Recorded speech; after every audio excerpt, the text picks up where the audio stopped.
মরক্কোতে ভূমিকম্পে মৃতের সংখ্যা 2000 ছাড়ালো, খাদ্য পানির তীব্র সংকট, 3 দিনের শোক। বায়ু দূষণে বাংলাদেশের মানুষের গড় আয়ু কমেছে 7 বছর, সমস্যা নিরসনে দ্রুত ব্যবস্থার তাগিদ। এশিয়া কাপে আজ ভারত পাকিস্তান মহারণ, নানা কৌশলে ব্যস্ত দুই চিরপ্রতিদ্বন্দ্বী।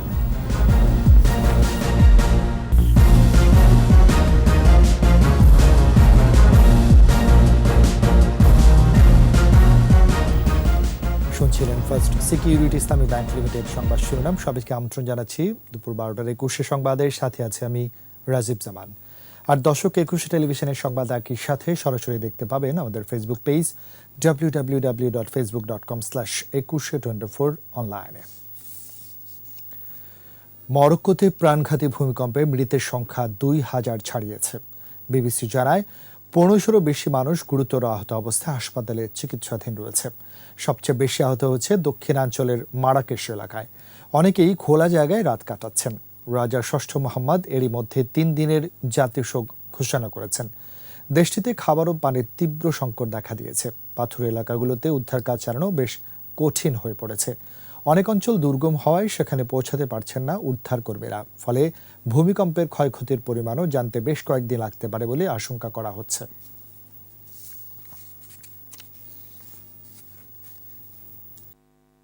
ভারতের জাতির পিতা মহাত্মা গান্ধীর সমাধিসৌধে শ্রদ্ধা জানিয়েছেন প্রধানমন্ত্রী শেখ হাসিনা সহ G20 সম্মেলনে আসা বিশ্ব নেতারা। রাজঘাটে ভারতবর্ষের স্বাধীনতা ও নাগরিক অধিকার আন্দোলনের অন্যতম নেতা মহাত্মা গান্ধীকে শ্রদ্ধা জানান প্রধানমন্ত্রী শেখ হাসিনা। ভারতের প্রধানমন্ত্রী নরেন্দ্র মোদীর উপস্থিতিতে শ্রদ্ধা নিবেদন করেন যুক্তরাষ্ট্রের প্রেসিডেন্ট জো বাইডেন। যুক্তরাজ্যের প্রধানমন্ত্রী ঋষি সুনাক সহ G20 সম্মেলনে যোগ দেওয়া সদস্য দেশগুলোর রাষ্ট্র সরকার প্রধানগণ। শ্রদ্ধা নিবেদন শেষে শীর্ষ নেতাদের উত্তরীয় পরিয়ে দেন ভারতের প্রধানমন্ত্রী নরেন্দ্র মোদী।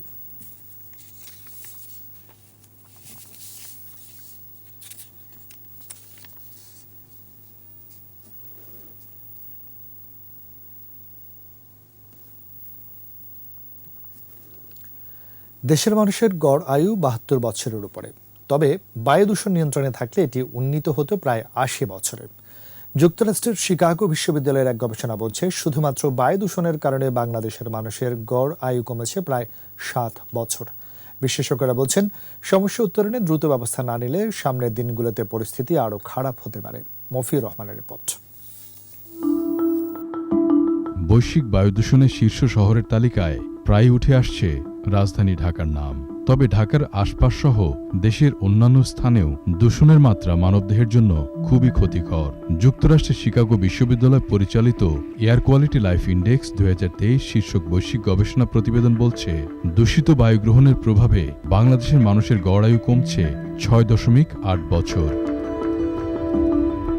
এলাকা ভেদে এই পরিস্থিতি আরও ভয়াবহ। প্রতিবেদনে বলা হয়েছে, বছর জুড়ে গাজীপুর দেশের সবচাইতে দূষিত অঞ্চল। কেবল এই জেলায় বসবাসরত মানুষের গড় আয়ু কমে যাচ্ছে 8.3 বছর। এই প্রতিবেদনে দেখানো হয়, বায়ু দূষণ সারা বিশ্বেই অন্যতম বড় স্বাস্থ্য সমস্যা হয়ে দাঁড়িয়েছে। গবেষণা তথ্য বলছে, বিশ্বের 6টি দেশের বায়ু দূষণ পরিস্থিতি বেশি ভয়াবহ। দেশগুলো হচ্ছে বাংলাদেশ, ভারত, পাকিস্তান, চীন, নাইজেরিয়া ও ইন্দোনেশিয়া। প্রতিবেদন অনুযায়ী বাংলাদেশে 1998 সালের তুলনায় বায়ু দূষণ 63% বেড়েছে।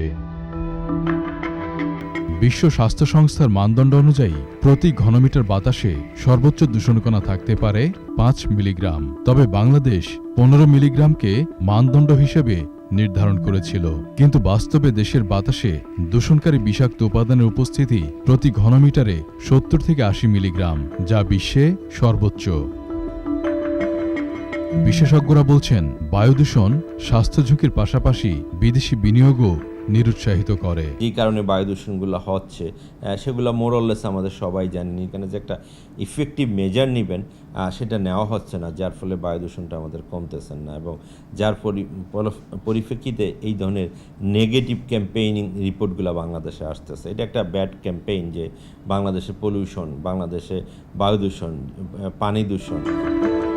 মেক্সিকো, চীন বা যুক্তরাষ্ট্র যে নীতি অনুসরণ করে বায়ু দূষণ ক্রমান্বয়ে কমিয়ে আনছে, বাংলাদেশেও ওই ধরনের টেকসই বৈজ্ঞানিক পন্থা অনুসরণের আহ্বান জানান তিনি। বেইজিং বা অন্যান্য সিটিগুলোতে ওরা বায়ু দূষণ কমানো, এখন যে ক্লিন তা না, কমানো অনেক সফল হয়েছে। তারা কয়লা পোড়ানো অনেক ইন্ডাস্ট্রি বন্ধ করে দিচ্ছেন। তারা যে জ্বালানি তেল পোড়ায় সেটা অনেক উন্নত মানের জ্বালানি তেলের বিভিন্ন গ্রেড আছে, ইউরো 4 থেকে ইউরো 6 এগুলো এখন ব্যবহার করে। আমাদের এখানে কোনো জ্বালানি তেল কোন গ্রেডে ইউজ করবে সেটারই কোনো স্ট্যান্ডার্ড নাই। বায়ুমানের দিক থেকে সবচেয়ে ভালো অবস্থায় ইউরোপের দেশগুলো। এ অঞ্চলের মানুষ 1998 সালের তুলনায় 23.5% ভালো মানের বায়ুর মধ্যে বসবাস করছে বলেও জানান এই বিশেষজ্ঞ। মফিউর রহমান, 21 টেলিভিশন, ঢাকা। এশিয়া কাপে আবারও ভারত পাকিস্তান মহারণ। সুপার 4-এর লড়াইয়ে আজ মাঠে নামবে দুই চির প্রতিদ্বন্দ্বী। বাংলাদেশের বিপক্ষে জিতে ফাইনালের পথ এগিয়ে রয়েছে পাকিস্তানের। ভারতের সাথেও সেই ধারা অব্যাহত রাখতে মরিয়া বাবর আজমরা। অন্যদিকে পাকিস্তানের বিপক্ষে জয় ছাড়া বিকল্প কিছুই ভাবছে না ভারত। কলম্বোর প্রেমাদাসা স্টেডিয়ামে ম্যাচটি শুরু হবে আজ বিকেল 3:30টায়। আকাশুজ্জামানের রিপোর্ট।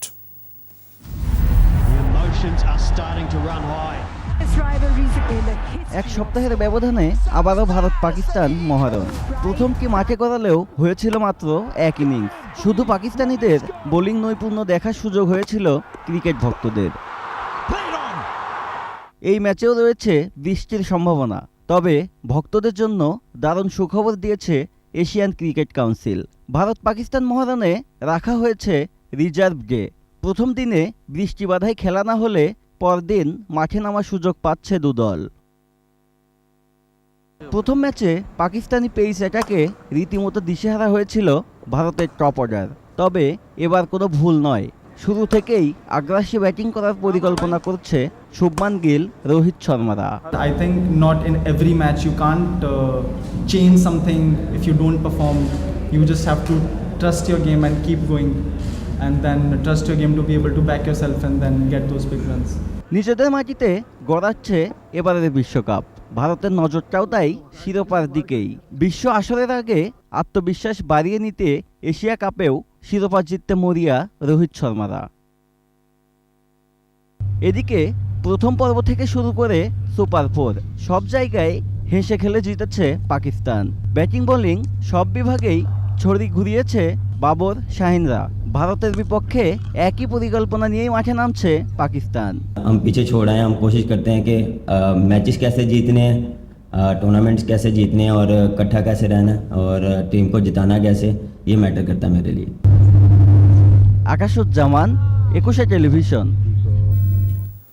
সাফ অনূর্ধ্ব 16 চ্যাম্পিয়নশিপের ফাইনালে ভারতের বিপক্ষে মাঠে নামবে বাংলাদেশ। ভুটানের চাং লিমিথাং স্টেডিয়ামে ম্যাচটি শুরু হবে সন্ধ্যা 6টায়।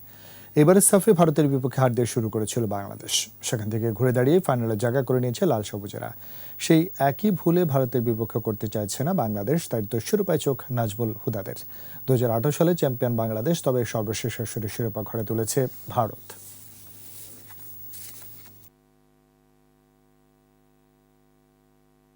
শেষ করছি দুপুর 12টার 21 সংবাদ। যাওয়ার আগে ফার্স্ট সিকিউরিটি ইসলামী ব্যাংক লিমিটেড সংবাদ শিরোনামগুলো জানাচ্ছি আরও একবার। মরক্কোতে ভূমিকম্পে মৃতের সংখ্যা 2000 ছাড়ালো। খাদ্য পানির তীব্র সংকট, 3 দিনের শোক। বায়ু দূষণে বাংলাদেশের মানুষের গড় আয়ু কমেছে 7 বছর। সমস্যা নিরসনে দ্রুত ব্যবস্থার তাগিদ।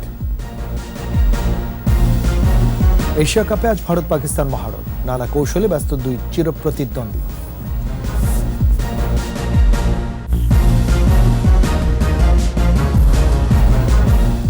সবশেষ খবর জানতে ডায়াল করুন 202 নম্বর আর ভিজিট করুন 21tv.com এর ওয়েবসাইট। এছাড়া ফেসবুকে ভিজিট করতে পারেন facebook.com/2124 অনলাইনে। এতক্ষণ সাথে থাকার জন্য ধন্যবাদ। পরবর্তী সংবাদ দুপুর 2টায় দেখার আমন্ত্রণ রইল। স্বাস্থ্যবিধি মেনে চলুন, সুস্থ থাকুন।